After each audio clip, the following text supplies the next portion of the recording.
Hello everyone, नमस्ते अनि स्वागत छ तपाईलाई आजको भिडियोमा। र आजको भिडियो तपाईको लागि काफी इन्ट्रेस्टिङ अनि हेल्पफुल हुनेवाला छ, किनकि यो भिडियोमा म तपाईलाई बताउने छु कि कसरी तपाईले Ncell को सिममा 4G एक्टिभेट गर्न सक्नुहुन्छ।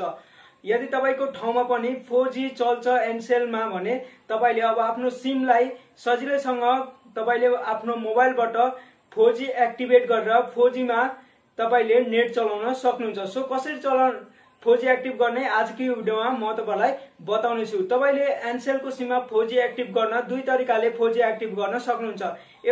एक तरिका हो, तपाईले सबभन्दा सुरुमा आफ्नो मेसेज बक्समा जानुहोस् र त्यहाँ 324 मा क्यू टाइप गरेर मेसेज सेन्ड गर्नुहोस् र तपाईलाई रिप्लाईमा 4G एक्टिभेट भएको छ भनेर Ncell मा अर्को मेसेज आउनेछ। अर्को तरिका भनेको तपाईले आफ्नो डायल बक्समा जानुहोस् र त्यहाँ तपाईले *324# मा कलिङ गर्नुभयो भने त्यहाँबाट पनि तपाईको सिममा 4G एक्टिभेट हुन्छ।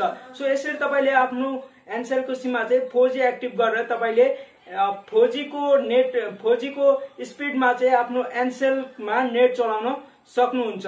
सो कस्तो लाग्यो तपाईलाई आजको भिडियो? यदि तपाईलाई साँच्चै नै हेल्पफुल भयो भने यस्तै नयाँ टिप्स एन्ड ट्रिक्स भिडियो हेर्नको लागि हाम्रो च्यानललाई सब्स्क्राइब गरिदिनुहोस् र छेउमा रहेको बेल आइकन दबाइदिनुहोस्, ताकि हामीले कुनै पनि नयाँ विज्ञान र प्रविधिसँग सम्बन्धित भिडियोहरू हाल्ने बित्तिकै त्यसको नोटिफिकेसन सबैभन्दा सुरुमा तपाईलाई मिल्न सकोस्। सो यतिन्जेलसम्म तपाईले पनि भिडियो हेरेर हामीलाई साथ दिनुभएकोमा तपाईलाई पनि धेरै धेरै धन्यवाद।